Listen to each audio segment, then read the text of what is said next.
Hello guys, I hope you are well. Following my recent post on how to get the most marks on your speaking exam for the general conversation part, I wanted to go through a little example that I did with one of my students.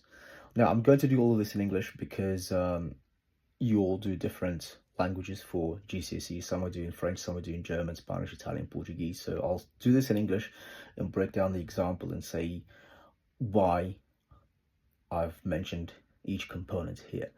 So one of the questions that we did with my student was for their exam prep, what physical activity do you usually do? And the original response was, I go hiking once a week. I also do yoga with my mum, and sometimes I play volleyball with friends. Now, does this count as an extended response? Because I mentioned that examiners want an extended response pretty much for every answer. Yes, technically it does, because here we've got three clauses. We've got three pieces of information, each one containing a verb. However, is this enough really to get you to the highest grade possible, to get you a grade 8 or grade 9? Not quite. So this is what we did with the students to get the maximum marks for this answer. And we converted it into I usually, so add in an adverb, go hiking once a week, especially if the weather is nice.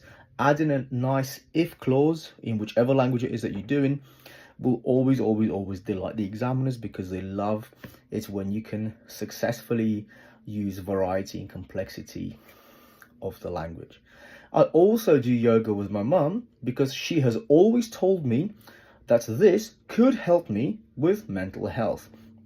So we're still sticking to saying what we usually do, but we've also included present perfect, so talking about the past, and also the conditional here, what could be done, including a third person.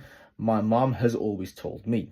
So all of those ingredients add into the complexity of language and getting more out of the answer. Every now and then I play volleyball with friends after school. Again, time frame. We played yesterday and it was great because our team won. So adding an extra tense, third person again. If I had more time, I would do it more often. Now, in languages like German, French, Spanish, that would use conditional, but also it would use the subjunctive mood.